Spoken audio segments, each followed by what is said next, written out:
pessoal, estamos aqui então com a terceira parte da nossa aula sobre introdução aos processos fotossintéticos. Antes, não esqueçam de curtir, deixar o like, na verdade, compartilhar, falar: nossa, o Tim tem um canal bacana, vamos curtir? Vamos ser aprovado no Enem? Vamos! Então vamos lá, pessoal, aqui nós vamos falar, esses slides aqui, sobre as fases da fotossíntese que o Tim já falou. O Tim pegou essa imagem, que é uma imagem muito boa e bem resumidinha, para vocês entenderem o seguinte: essa parte daqui, ó, atenção, ó, tá vendo? Isso. Essa parte daqui, ó, para cá, à esquerda de vocês, nós temos a fase clara da fotossíntese. Olha só como o Sol está sendo fundamental e está sendo representado nessa imagem. Então, olha só, galerinha, tudo bem? O Sol bate aqui no grano, cada moedinha do grano é um tilacoide. O tilacoide é revestido pela lamela, que é essa membrana que a gente já falou, ou simplesmente membrana do tilacoide. Os elétrons vão ficar excitados, é isso aí. Esses elétrons vão passar por aquela cadeia transportadora que a gente já falou também, fotossistema 2, né? Citocromo B6F, e aí depois fotossistema 1 e ATP sintase, não é verdade? Esse elétron vai viajar, essa energia, né, que está sempre em queda, já dizia a Rihanna, vai viajar por aí para poder formar o NADPH e o ATP. O ATP que vai ser fosforizado, vai utilizar essa energia para fosforização, né? Ele originalmente pode ser um AMP, pode ser um ADP, mas a energia vai pegar e vai transformar ele num ATP, que é uma bateria totalmente carregada. E o NADP tende a virar NADPH com qual hidrogênio? Qual hidrogênio? Duas fontes de hidrogênio que a gente tem. A fotólise da água, lembra? A molécula de água é quebrada por essa mesma luz aqui, certo? Esse hidrogênio, né? Ele vai viajar pelo interior do lúmen, vai se associar ao NADP, formando um NADPH. Pessoal, muito bom. Então esse hidrogênio da quebra da molécula da água, olha que interessante aqui, ó. Ele também vai formar outra bateria, outra moléculazinha que é fundamental, que é o NADP, transformando em NADPH. Então nós temos duas baterias importantes aí, o ATP e o NADPH. E o oxigênio da quebra dessa molécula, né, vai ser liberado na natureza, ele vai sair pelos estômatos das plantas e vai ser liberado. Um aluno perguntou assim lá no chat, lá embaixo. Eu acho bom quando o aluno pergunta, vocês podem perguntar: professor, e se esse oxigênio não sair? Rapaz, que pergunta, hein? Não é todo dia que tem aluno perguntando isso não, viu? Isso é uma pergunta, olha só que bacana. E ainda perguntou: professor, acontece desse oxigênio não sair? Acontece muito do oxigênio não sair. Isso é bom para a planta? Não é bom não. Isso é péssimo. Por dois motivos. Se esse oxigênio ficar preso aqui, para o oxigênio ficar preso, como é que a gente prende alguma coisa? Fechando ele. A estrutura que permite a entrada de substâncias no interior da célula vegetal é chamada de estômago. A gente já estudou isso lá atrás, já falamos muito sobre estômago nas nossas videoaulas. O estômago, ele permite entrada e saída. O estômago, ele fecha em dadas circunstâncias. Imagina a nossa pele ele não transpira. A transpiração não é para entrar e sair coisas do nosso corpo, geralmente sai mais do que entra. Mas no caso da planta, esses estômagos, eles permitem a entrada e saída de substâncias no interior do processo, no interior desse sistema. Então, se esses estômagos se fecharem, não sai o oxigênio e também não entra gás carbônico. Em qual condição a planta fecha o estômago dela? Em condição de estresse. Por exemplo, vou dar um exemplo para vocês aqui. Com certeza, todos vocês que estão assistindo o tio já devem ter visto uma planta assim murcha quando o sol está muito quente. O sol está quente demais, setembro em Niquelândia, agosto, Muquem, Forró, sol quente demais no Cerrado. As plantas geralmente fecham seus estômagos durante o dia para se proteger. Porque ela fala, pô, se eu ficar com o estômago aberto aqui, eu vou perder água demais. Então ela fecha o seu estômago. Quando ela fecha seu estômago, aí o oxigênio também não sai, fica preso. Nada entra e nada sai, certo? Ela fechando os seus estômagos e prendendo esse oxigênio pode se tornar reativo.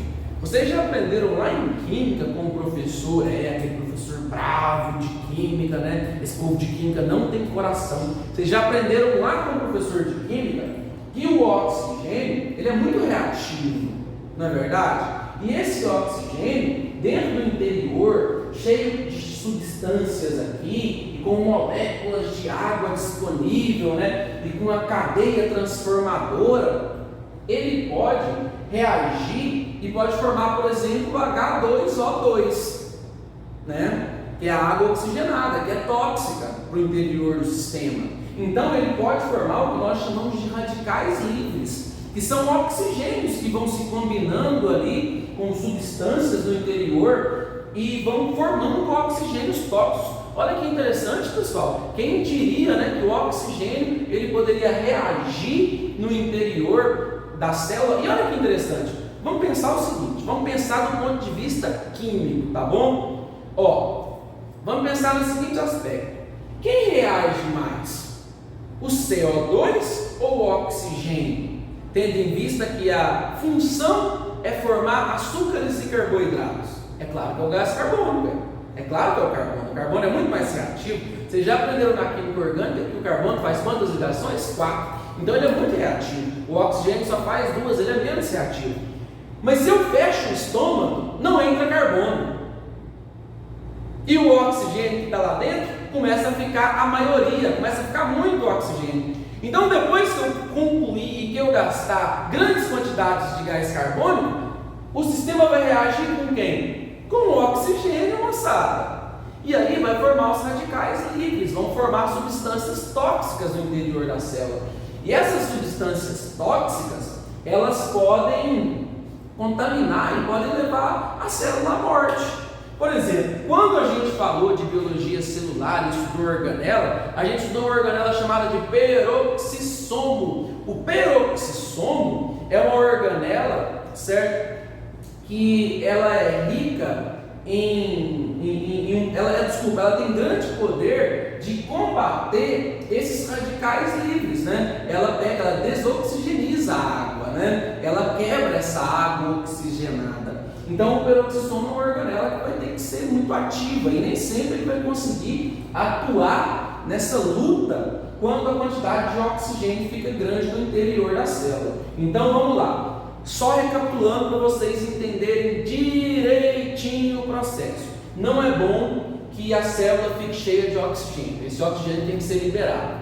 Mas para esse oxigênio ser liberado, a célula não pode estar estressada. Não pode estar igual a tia Jael. Aquela mulher brava que é casada comigo, que também dá aula aqui no canal. Ela é brava igual cupim. Então, se a célula não estiver estressada, a célula está tranquila, tudo vai acontecer e vai fluir naturalmente. Se a célula estiver estressada e o principal fator de estresse é a falta de água ou temperaturas muito extremas, ela vai fechar o estômago. Aí não entra gás carbônico, não sai oxigênio, fica uma grande quantidade de oxigênio presa no interior da célula. Esse oxigênio vai começar a reagir demais aqui, principalmente com a água, formando aí alguns tipos de oxigênio tóxicos, principalmente H2O2, e vai causar uma pane no sistema e pode matar tudo isso e não gerar a energia que você precisa. Interessante, né? Beleza, moçadinha? Conseguiram entender? Ótimo, muito bom. Então, pessoal, desse lado de cá, que o tio não falou ainda, é a fase escura da fotossíntese. Que eu falei que se vocês falarem de fase escura escura. Eu vou sair de dentro desse celular e vou avançar em vocês e vou falar que vocês não devem falar fase escura. Vocês têm que falar de fase química. Essa fase química acontece no ciclo de um cara chamado Calvin Benson, né? A gente tem que dar mérito para Calvin Benson. A gente só chama Calvin, a gente abrevia, mas o nome é ciclo de Calvin Benson. Esse ciclo de Calvin Benson, pessoal, ele vai funcionar como? Ele vai usar essa energia que foi produzida na fase química para construir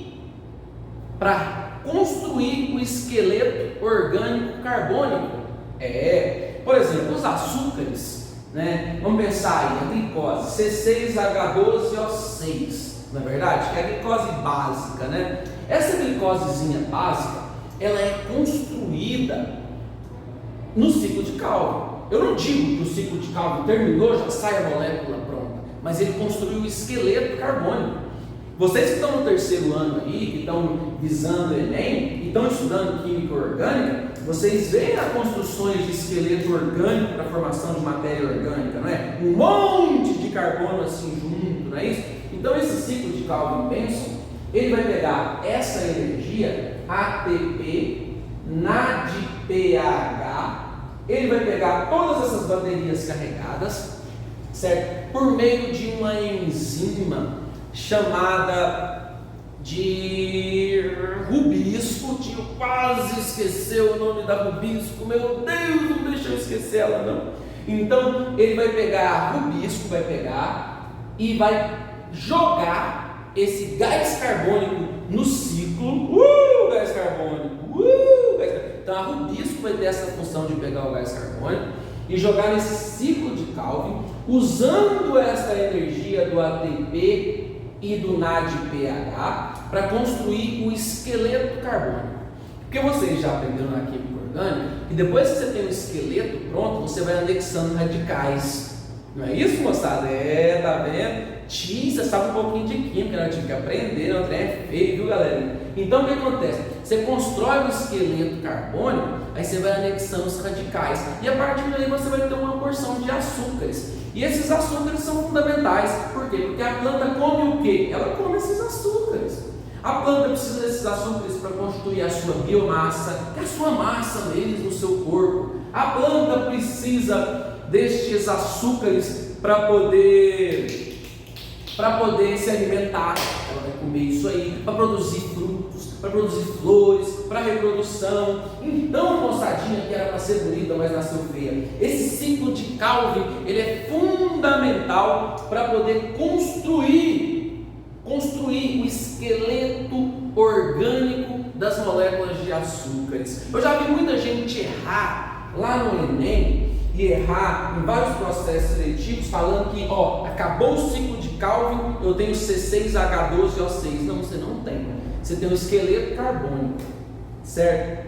Que é para falar o nome dele, é 1,5 glisaderilo. O time vai embananar um pouco para falar, mas é por aí. Ou seja, só o esqueleto que você tem. A partir dali é que vai haver uma anexação das moléculas dos radicais que vão formar cada açúcar.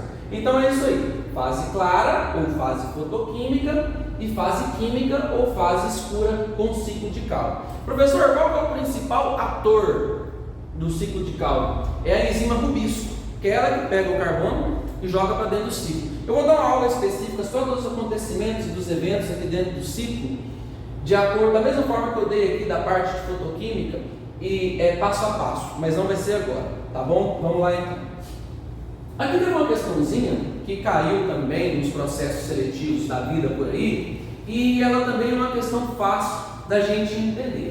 A fotossíntese é um processo físico-químico realizado por organismos clorofilados, certo? Nos vegetais é dividido em duas fases.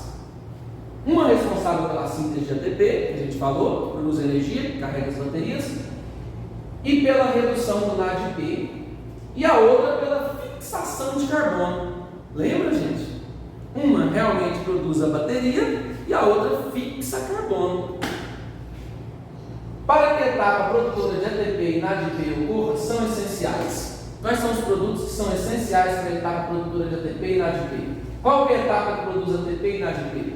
É a fotoquímica ou a química? A fotoquímica, beleza? Que é onde eu estou enchendo a bateria de energia que veio do sol. O que eu preciso?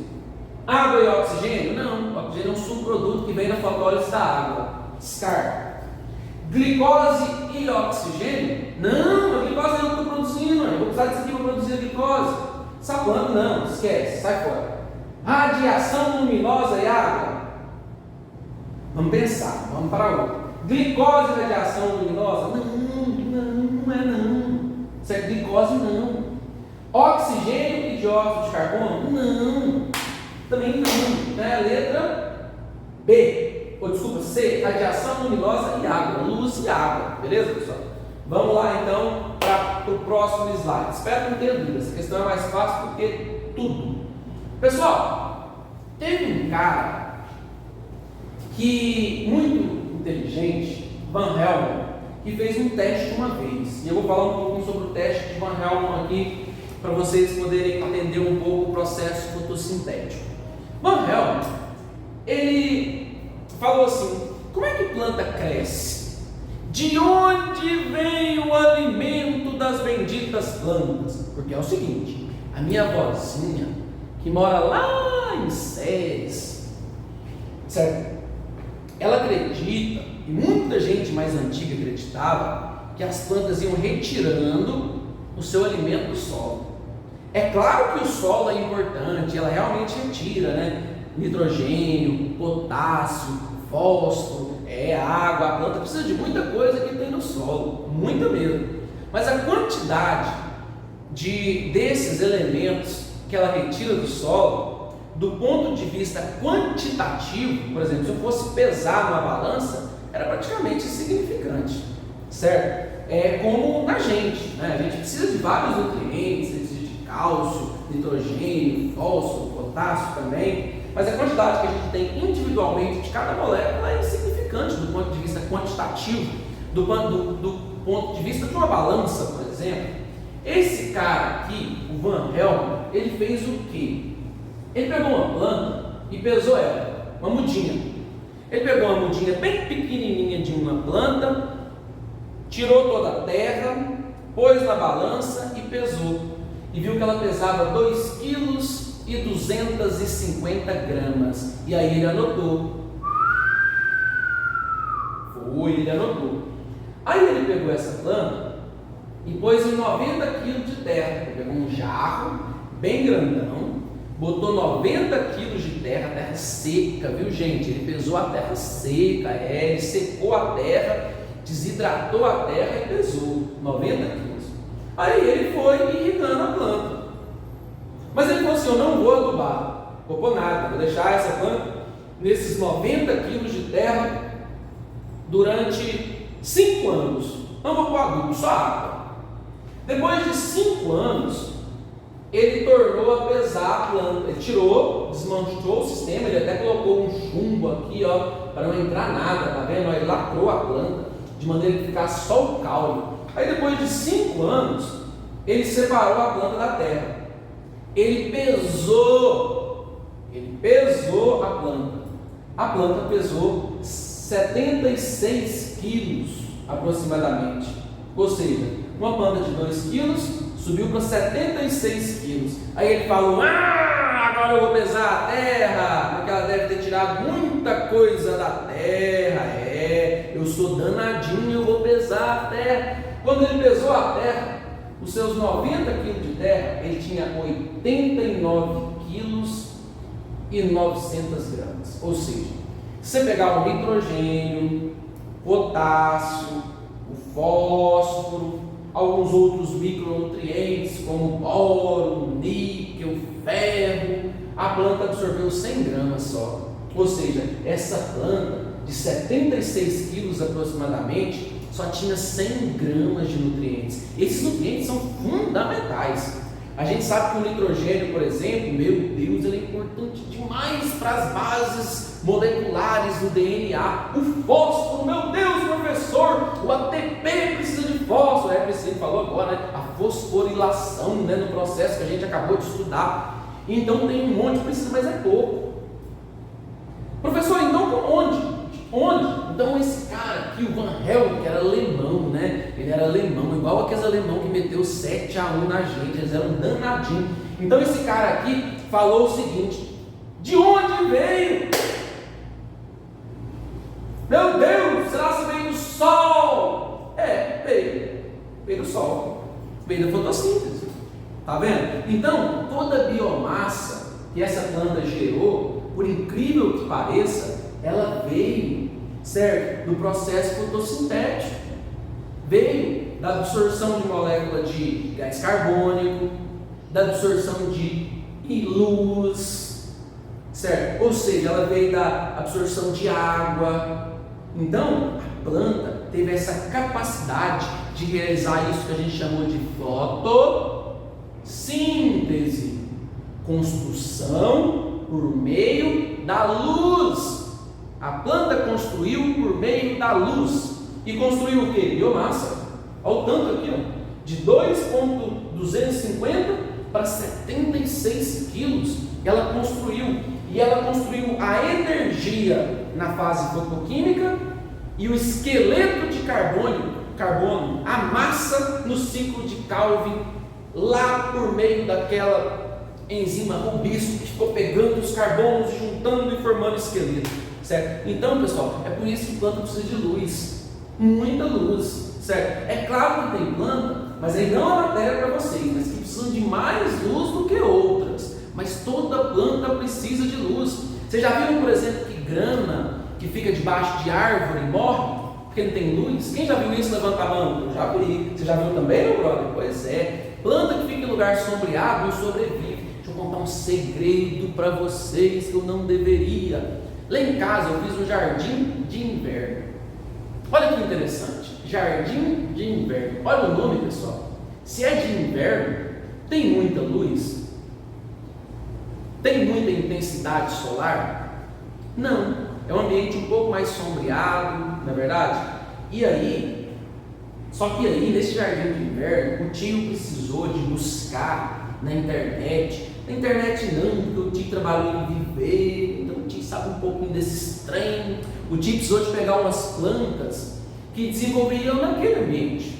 Não dá para mim pegar, por exemplo, uma grama e plantar no meu jardim de inverno, porque a grama é uma planta que precisa de muito sol. Então eu tive que selecionar plantas que precisam de uma quantidade um pouco menor de sol. Todas precisam, mas tem umas que precisam um pouquinho menos. Não é assunto para agora, não é assunto para essa videoaula, mas é importante que vocês saibam. Então, o experimento de Van Helmont, ele foi um grande experimento. Ele foi, talvez, quem sabe, um dos experimentos mais importantes para pôr na cabeça dos cientistas que como as plantas crescem, qual é esse processo, que hoje vocês sabem que é o processo de fotossíntese. Vamos lá então, passar para o próximo slide. Aí ó, caiu uma questãozinha desse cara, porque ele é danadinho, né? A gente já perdeu de 7-1, então vamos continuar perdendo.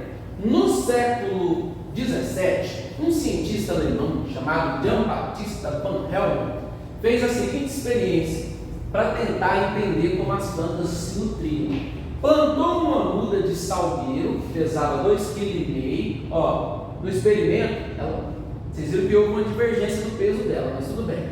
2,5 kg em um vaso contendo 100 kg de terra seca. Tampou o vaso com uma placa de ferro perfurada para deixar passar água. Molhou diariamente a planta com a água da chuva. E depois de 5 anos, ele pesou novamente a terra seca e encontrou os mesmos 100 quilos, enquanto a planta de salgueiro pesava 80. Tá vendo? Na verdade, ele encontrou um pouquinho menos, né, de acordo com o estudo, mas é irrelevante. Foram 100 gramas em 5 anos. Esse é um estudo de biologia, né, que veio de 1975 adaptado. Os resultados desse experimento permitem confrontar. Ó, esse resultado, confronto, eu posso colocar ele de frente a frente com a interpretação equivocada do senso comum. Porque o senso comum pensa de maneira diferente do que o tio ensinou aqui na aula hoje. E esse conceito, esse experimento, eu posso colocar ele frente a frente com o quê? Absorvem gás carbônico do ar? O senso comum acha que as plantas absorvem gás carbônico do ar? Não, o senso comum não acha isso. A ciência acha isso. Senso comum não. Usam luz como fonte de energia? Não. O senso comum acha que a planta pega a luz e transforma em energia? Não. Essa é uma questão que tem um fim bem filosófico, ela é bastante, ela é bacana. Absorvem matéria orgânica do solo? O que vocês acham? Você acha que a sua avó acha que a planta produz açúcar e matéria orgânica? Ou que ela absorve tudo isso do solo? Ou usam a água para constituir o seu corpo? Não, né? Claro que tem planta que armazena água, mas ninguém acha que todo o corpo de planta é feito de água. Produzem oxigênio na presença de luz? Não. Isso é senso comum, não. Então, pessoal, a grande maioria das pessoas acham que absorve matéria orgânica do solo. E o que não é verdade. A planta produz a sua matéria orgânica. Ela não absorve matéria orgânica do solo. Matéria orgânica do solo é muito importante quando a gente for falar de fertilidade de solo. Beleza? É fundamental. Mas a planta não absorve a matéria orgânica pronta do solo. Beleza? Vamos lá? Galera, deixa eu explicar um negócio para vocês aqui. Este é o meu canal no YouTube, Biologicando com a tia Jael, que é um curisco de braba, é minha morena linda do meu coração, com o tio Gil. Eu sou o Gil, Giuliano, beleza, pessoal? Nós temos um monte de vídeo aqui para vocês. Se vocês estiverem com dificuldade em biologia, venham participar do nosso canal, certo? Eu moro em Niquelândia, Goiás, não sei se vocês conhecem, terra do Muquem, é um forró tremendo aqui. Moro no Cerrado, beleza, pessoal? E sou biólogo de profissão, eu adoro a biologia, vocês devem ter visto como te empolga, né, com esse negócio de biologia. E estou aqui para ajudar vocês a sanarem todos os tipos, todos não, mas as dúvidas que eu conseguir, eu vou ajudar com vocês, tá bom? Muito obrigado, curtam, compartilhem, espero que gostem, espero que vocês saiam muito bem no Enem, nos processos seletivos, né? É uma aula direcionada ao ensino médio, mas pode ajudar outras pessoas também que tiver com dúvidas. Depois o tio está pensando em fazer algumas aulas assim um pouco mais detalhadas para quem está na graduação, fazendo curso de biologia, né? Umas aulas assim seriam bem bom também, poderia ajudar, né? Tem até o colega aqui, estagiário no fundo, falou, tio, faz. Pois é, tá vendo? Então um abraço, fiquem com Deus, quem for de Deus, e quem não for, sim, fiquem felizes e até mais, galera. Um abraço!